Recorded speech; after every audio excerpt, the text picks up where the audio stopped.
Matt, get seated here and get rolling. You good? Yeah. This is the fastest we've been down here, y'all. We'll take us Yeah. through, first off, the trade, and then we'll talk about the kid. Yeah, I mean, obviously, first off, we're super excited to add Josh here. I mean, did a ton of work on him, and credit to my scouting staff for all their hard work throughout the course of the calendar year, and then Rick and his staff.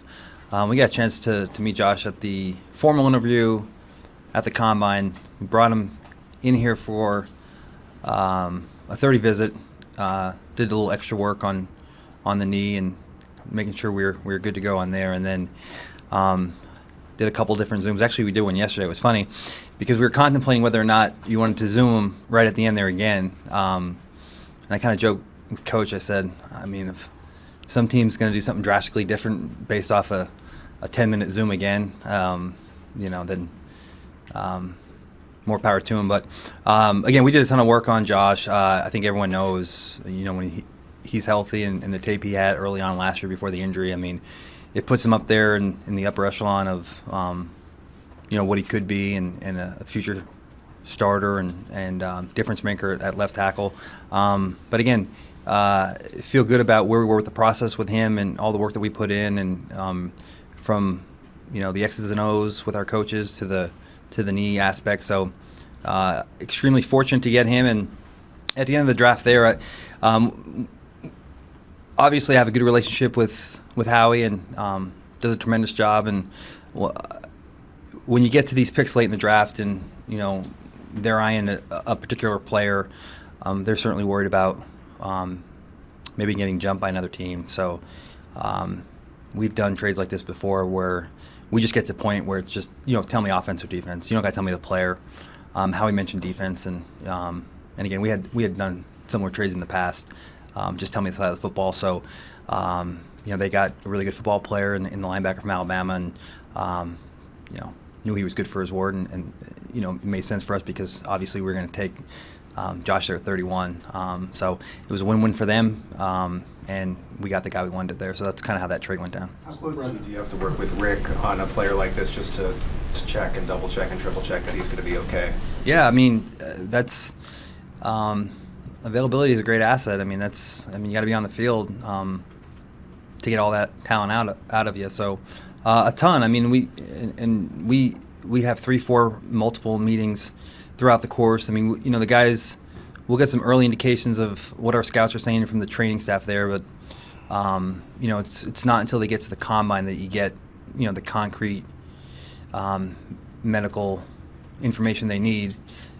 Early on, when we got back from the Combine, I mean, everyone knew of the patella tendon injury, and those injuries are obviously serious, and they're 6-7 month recovery. And I do remember early on Rick saying, this knee looks really good. You got a really good surgery, and really like the way it looks. And I said, would it help if we brought him in a few weeks later just to get an update on that? And he said, absolutely, we did that. And he said, yeah, it looks great. And I think you guys may have saw some of the tape out there. He did do some stuff at the pro day. It was more stretching and some sets.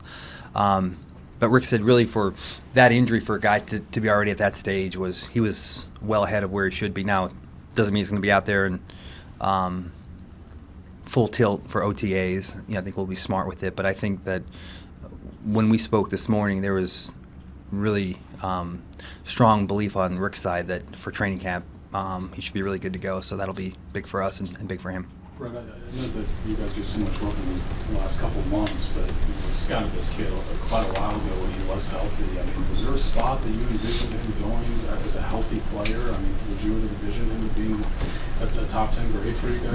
Yeah, for sure. I mean, when you start the process, training camp, we're peeking at college players and our guys get on the road, and there was a huge development in his play. But I think, typically, once you get to week 3-4 of the college season, you're already starting, and when you throw that tape on, in your mind, I mean, there's a long way to go, but you're thinking, well, hopefully we're not in a position to take him because he'll probably go pretty high. But, I mean, things happen, and different players rise up, and injuries are part of the game here, and it's one of those double-edged swords where, I mean, there's still a rehabilitation process and belief in our training staff, but on the other end, had it not been for that injury, I mean, I mean, he's probably not there, right? So it's probably a blessing in a weird way that injury happened for us to be in this position and getting a lot of work ahead on the football side and on the rehab side. But got a great coaching staff, great locker room, great training staff, so we feel good about what we can get out of him. Obviously, with any injury, there's at least some risk. How much do you feel like when you said at the onset of the offseason, you tell your guys, hey, pretend there is no draft, and they try that. How much do you feel like having that philosophy sort of allows you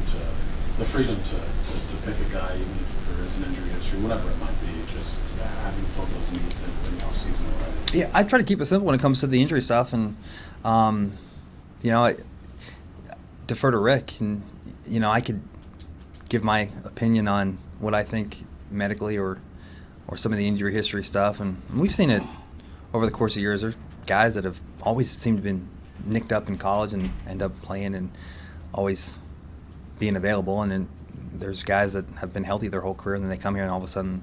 So again, my whole thing was where Rick was, and again it was a serious injury, but from the surgery to the rehab to where he was now and to how he was progressing. I mean, Rick said this is best case scenario for this injury, for where he is, and we're really positive and trusting our training staff. So I just ultimately always defer to him. Brett, when you picked, at the time you picked, where was he on your board relative to everybody else? I mean, was it a sizable gap there? Yeah, I mean, there was it was one of those things where, it was obviously a need, and these guys are hard to get, and we talk about it all the time. Left tackles don't typically become free when free agency starts, and sometimes it takes one of these scenarios, an injury or something out of the ordinary for a guy like this to fall. So he was certainly up there, and there was actually this happens every year. I think we only had 14 or 15 guys. He was in that weird landing space because prior to the injury he would have been in that number count, but there was a little there is going to be a rehab process there. So, but he was certainly a guy that made sense for us, and it's a weird deal when I know sometimes with these mock drafts we all follow them and there's so many of them. Typically, the guy that most people are kind of penciling you in at never really happens, and this is one of those weird deals where I kind of joke with the staff. I was like, yeah, there's a good chance, because I think when you look at the board and you looked at Green Bay and Houston. When Houston traded out, then you're looking like, there could be a window here, because a lot of these teams now, when you're talking pick 26, 27, 28, 20, they have tackles. Washington took one. They did just, trade for Tunsil, but so it's not to say they couldn't take them, like Washington's example. But, the other teams, the Buffaloes and the Ravens and those teams, you felt like, I think once we got past Green Bay there, we thought that that this window could open up, and I told the guys, and been working on this, just being patient, and going to be really excited tomorrow to have those picks and be able to maneuver now. And then cherry on top was getting a fifth round, because we did have that. We have the 2, the 2 3s, the 4, and then no 5 or no 6. So this keeps us in play, and our staff has done a really good job of picking up talent late. So that was super important to us as well. We'll go across the room. Go ahead, Vahe. Brett, obviously you were working your board, but I wonder how much the pick reflects a sense of urgency at the position. Yeah, well, I think, in the NFL, Pat Mahomes is your quarterback, and, you can never have enough of those guys. And with what we did in the offseason, and, we talked about not wanting to do the trade with Tooney, but just kind of had to, from our standpoint, bringing in Jalen Moore. But, it's a long season, and, Jalen Moore has to stay healthy. And, Juwan's doing a great job with his rehab now on his knee, but he has to stay healthy. You need these guys, and it's such a premium position. They're hard to find anyway. And, so I think the talent's there, and if everything goes smoothly, it should be a fascinating battle. I think you have some position versatility with these guys. If, say, everyone's healthy and everyone's up to speed with the playbook, right? So, you saw Josh played a little right tackle early on at San Diego Day, and you could probably move around guys, and we'll always work to get the best 5 on. But you know, you have him under contract now for 5 years, and they're so hard to find. So, you know, excited about potential competition in this in summer training camp. But we also know that we have some time now to not rush him and make sure he develops at his pace accordingly with his knee. And can you just elaborate on the how vital it is to protect Patrick? Yeah, I mean, that's the name of the game. I mean, he's the best player in the game, and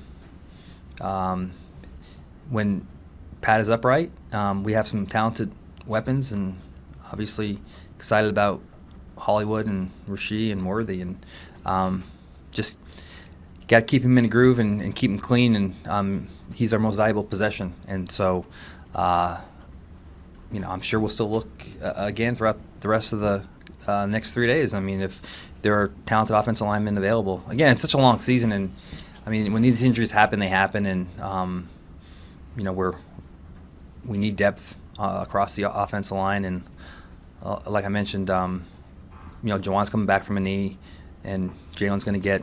Obviously, we're excited about his opportunity there at left tackle for what he did last year, but you know, you're always going to be chasing the next one anyway, and they're hard to find. And you know, when you have a guy that you know when he's healthy, he's as good as there is out there. You don't ever pass that up. Todd, Brett, you've talked to this guy a lot. Some of the stuff you see around draft stuff is questioning maturity and things like that. How do you gauge that when you haven't really been around him in a football situation? It's just been meetings and all that. Yeah, I mean, we're in a good position in that regard, just because of our staff has been together for a long time, and then you have a first ballot Hall of Famer in Coach Reid, and so there's that area of we have great scouts that do a tremendous job of digging up information and laying out all the questions that we need answered. But look, I mean, Coach Reid's going to call Coach Day, and they're going to have private conversations, and the position coaches and Coach Hartline there at Ohio State is close with our guys, and we do a really good job of developing relationships, and you know, those guys trust us with the information, and but it really comes down to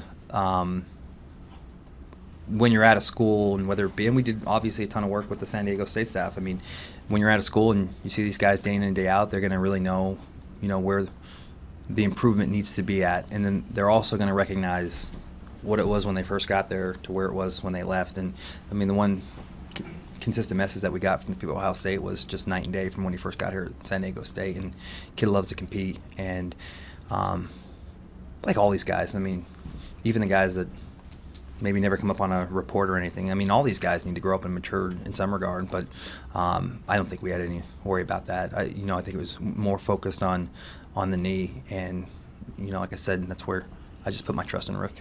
Pete? Based upon the 32 prospects that went off the board, I guess just wondering how you and your team are viewing the outlook for day 2 and day 3. No, we're excited. Yeah, I mean, we're excited, and I always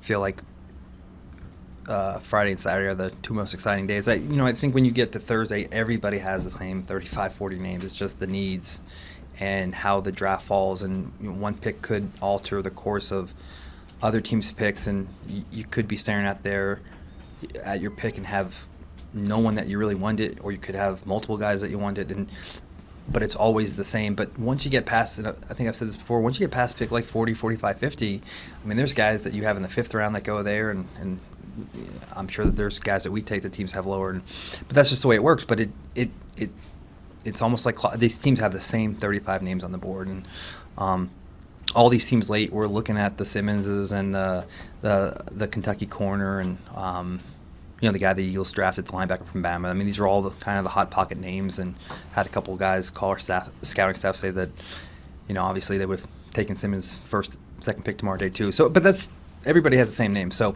I enjoy tomorrow because in that way I think there's a little bit more creative navigation and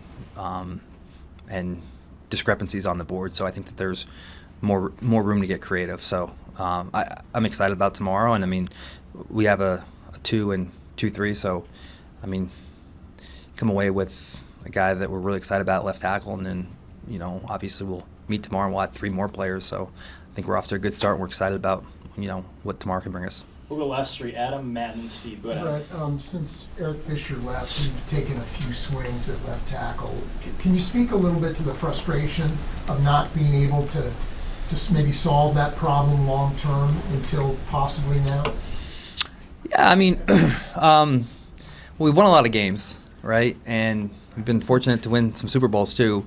But I think it's just, the evolution of where you are with picking late in the draft and guys not becoming available, cap space issues. And, yeah, I mean, it's one of those things where it would maybe be nice to not have to attack the left tackle issue year in and year out, but I mean, as soon as you start solve that issue, you're going to have we don't have an edge guy, or we don't have a guard, or it's always in a revolving door, and that's the beauty of this league, and that's what makes it awesome. I mean, these teams are so close, and these games are so close, and you win by the margins, and so you're always chasing something, and as soon as we get a great left tackle, we're going to be trying to find another one to replace him, and that's just the way it is. And so we're just fortunate that it worked out today for us, that we got a guy that we're really excited about. And again, a lot of work ahead, but there's a lot to work with. Matt? Josh said that, no team seemed to show as much interest as you guys had, and even doing some virtual meetings this week. What are some of the finer details that you do pick up, even like this week, Wednesday? And was there a certain point where it became clear to you, like, hey, wait a minute, this is a legitimate guy for us? That's a good question about. I don't, because you never know how the board's going to play out. But he was a guy that we were really excited about, and early on it was all the knee, and like I said, when we first got the original combine information, and Rick said, I think this is going to be pretty good, because he was leery when he heard about the injury from the scouting reports and the details and the trainer's notes. I mean, that was one of those, that could be bad. And then we came back, he said it was optimistic, and when our docs saw the same things with Rick, that was good.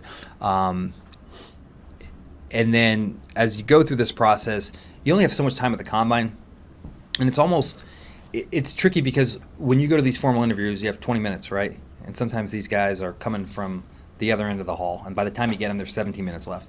And by the time they exchange pleasantries with their coaches or share a story of a similar coach that they know, you're down to 10 minutes. I mean, you're not getting a ton.